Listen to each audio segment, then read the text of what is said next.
Look at this news, isn't it neat? Let's hope it's a reboot and not a repeat. Let's just hope that they take notes, some notes based on this story. Here is a book, centuries old. It's a literary classic, but barely retold. Mainly because it's, well, how should I put this? Less than rated G. The mermaid almost attempted murder. She feels pain when her feet hit the floor. You want her voice to be gone? They cut her tongue out. But they won't show that here, with its violence and gore.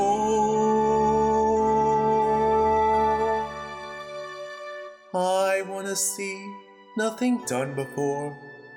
I wanna see something fresh and exciting.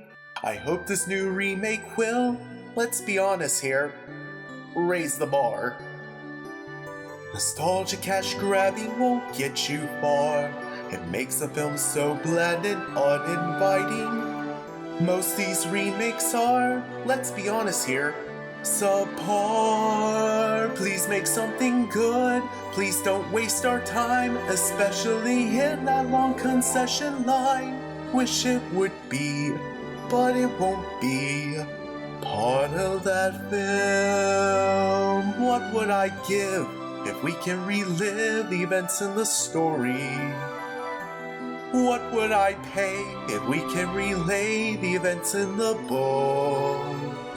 I bet you 10 grand that some Karen will say that it scarred their son or daughter. But it's still fitting.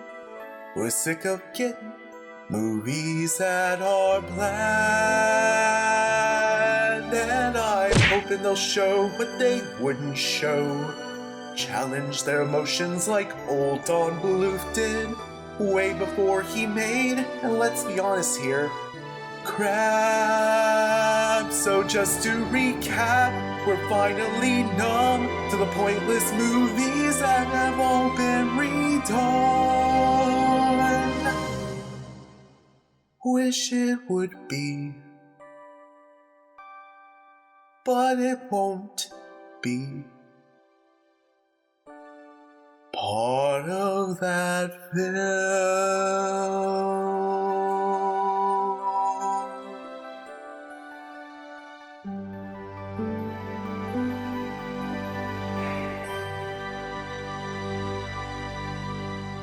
Anyway, this is my books versus films review of The Little Mermaid.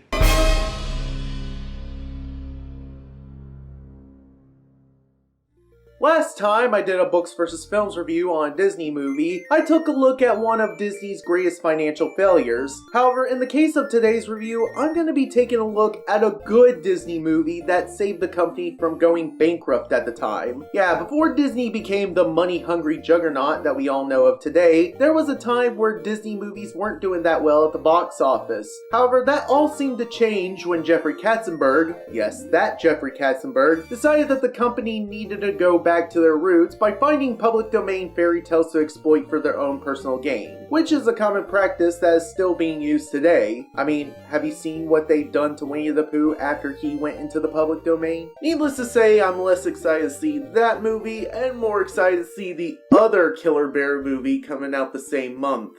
However, not only did this turn out to be a massive success, but it spawned a whole slew of Disney princess movies that were coming out of the woodworks, thus beginning the Disney Renaissance.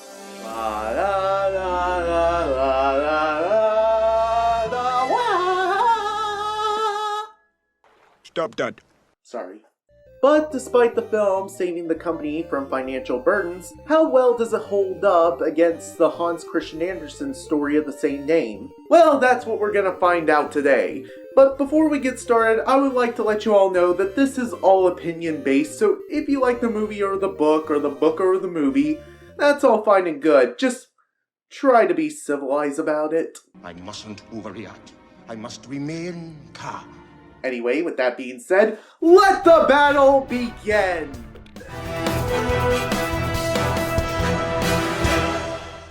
Let's start off the first round with the main title character herself, the Little Mermaid. While she wasn't given a name in the book, the Little Mermaid can only be described as a humble and meek little girl who's extremely naive to the world around her. However, aside from both counterparts being completely naive and end up making stupid and reckless decisions, Ariel has more of a headstrong and fierce personality, even to the point where she gets into constant debates with her father. I'm 16 years old. I'm not a child Don't anymore. you take that tone of voice with me, young lady. Yeah, that pretty much sums up what a lot of teenage girls act like in front of their parents. Though, given the fact that the age of consent is 15 in Denmark, she's not entirely wrong there. So yeah, in case you can't tell by now, it's another one of those cliches that we've seen countless times in other kids' movies. Yeah, you know the one I'm talking about. I'm talking about the overly strict father getting into an argument with his very reckless and naive daughter, which causes her to do something extremely stupid out of an act of rebellion that ultimately ends up with them getting into more trouble than they already were to begin with. And look, I can understand that we need to give our main protagonist a strong enough motive to have her rebel against her father, but I've seen this done multiple times in other kids' movies, and I'm just getting really sick and tired of this cliche. But despite my grievances with that certain cliche, I can understand both points of view. Well, I mostly side with Ariel's point rather than King Triton, but I'll get to him in the second round. For now, let's just focus on Ariel. I think the reason why I prefer Ariel in the film more than I do the book is because she has more of a motive that makes her want to go amongst the humans.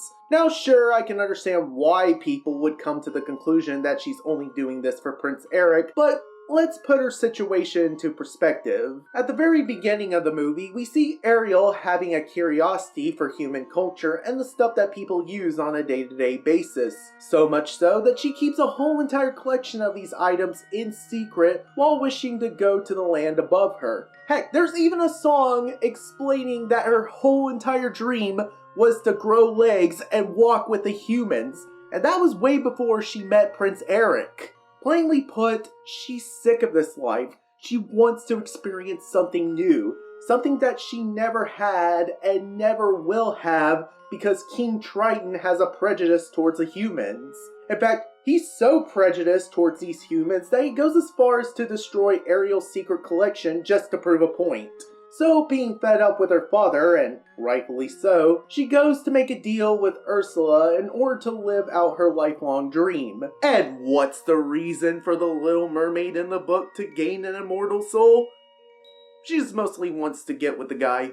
Okay, to be fair, she also mentions that she wants to gain a human soul, but that seems to be more of a footnote in the grand scheme of things. Not only did the Little Mermaid in the book have more rights and privileges given to her, but she's allowed to gaze upon the coastline when she reaches the age of 15. And even when she gets the opportunity to witness the beauty of the world above her, she still wants more after falling in love with the prince at first glance. I'm not saying that the reason for her to live out her dream is completely invalid in the book, but at the same time, I do think that the movie makes a stronger case for Ariel. So, point goes to the movie version. But what about the other characters that she interacts along her journey to get an immortal soul and get with the prince? Well, let's go to round 2, where we talk about the supporting cast. I'm just gonna say this right now, King Triton can come off as a douchebag at times. There, I said it. But with that being said, I do understand why King Triton is so protective towards Ariel, given that his wife was murdered by these humans and doesn't want her to suffer the same fate as his wife. That I can understand to some degree. However, what makes his character go from tolerable to being very unlikable is when he starts destroying Ariel's belongings. What are you doing?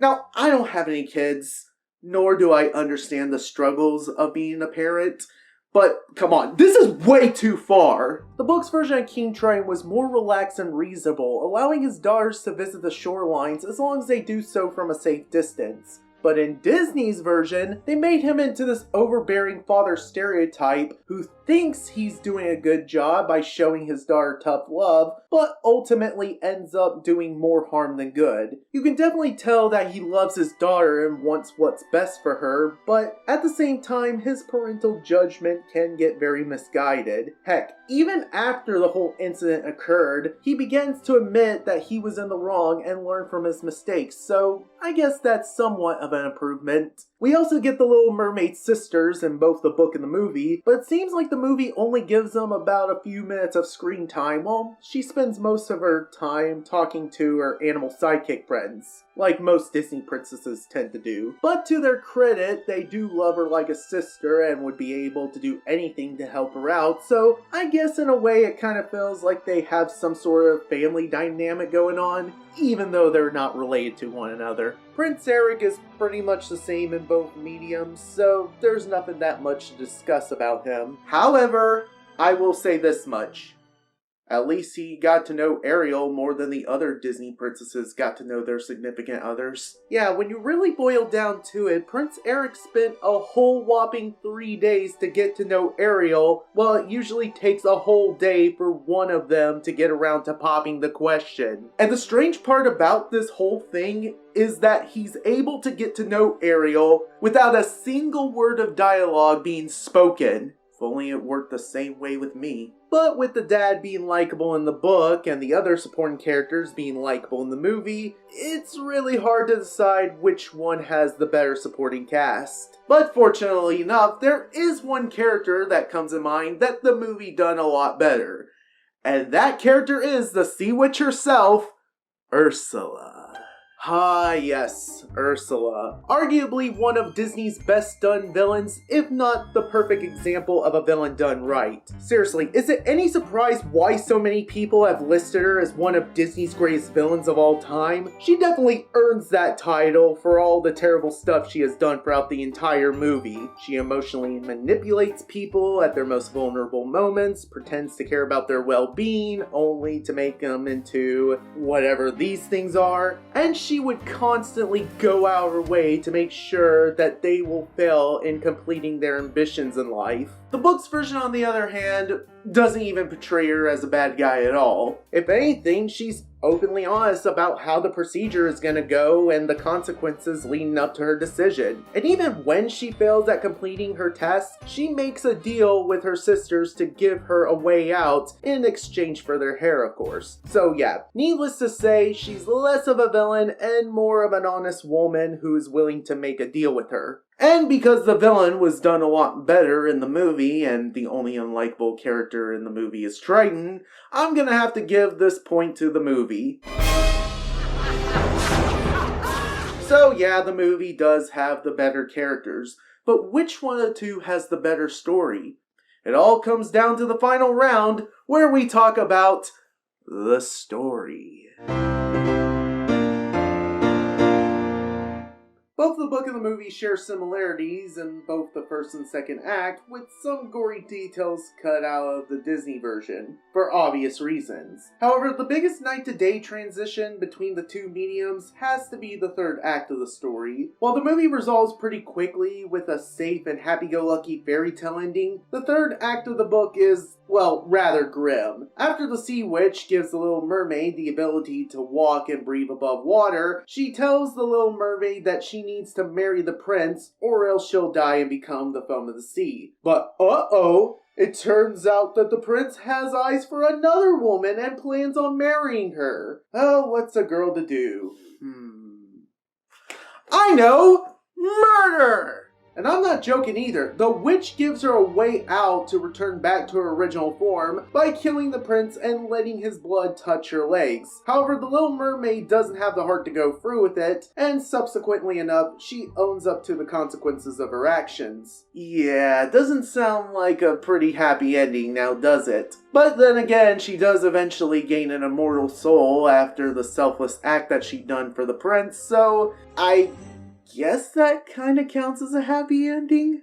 Maybe? The movie's version, on the other hand, doesn't even learn a lesson at all. She gets what she wants at the end because her father learns to trust the humans more and not be too restricted on his daughter. If anything, the father's the only one who learns the lesson in this movie, which is so backwards because it should have been the main character learning the lesson, not the other way around. But despite the book having a good lesson that both children and adults can take away from, the main issue lies in the story's pacing. I kid you not, I had to check how many pages I had to read before something interesting started to happen. It is so much of a slow burn. Now, that's not to say that the third act of the movie is perfect in any way. There are some slapstick moments that needed to be cut down a bit, but there are some that are done exceptionally well. Especially this part here where Ariel starts to act like a fish out of water, no pun intended, and start using everyday objects in unconventional ways. However, despite some gags that go absolutely nowhere, it is very touching to see Ariel communicate with Prince Eric non-verbally, and I would be lying if I didn't say that their chemistry was well done. And because the third act's pacing was done a lot better in the movie, and let's be honest, Prince Eric and Ariel's chemistry is just so affectionately good, that means that the movie is the clear winner of this books versus films debate. Yes! Thank you. So that was my books versus films review of The Little Mermaid. And despite the movie winning over the book by a large margin, it was at least fun and interesting to see what the original story was like. While it is admittedly darker to the Disney version that we're all so used to seeing, at least it has a good message near the end, and the characters are likable, so I enjoyed it for what it's worth. Not as good as the movie, but it's still pretty good on its own merits. But if you want to watch a more book-accurate version of the movie, then I would suggest watching the 1970s anime. Sure, it's a little bit rough around the edges, but at least it follows the book pretty well, and it can be served as a loving tribute to Hans Christian Andersen since there are live-action segments being filmed in Denmark. However, if I had to grade this book on its own merits, it would have to be a C+ for characters, an A+ on the book's message, and a C- for the story's pacing, which brings the book's grade point average to a high C. See what I did there? A high C? Okay, I'll show myself out. Anyway, guys, thank you all for watching, and I will see you next time. Take care. Thank you.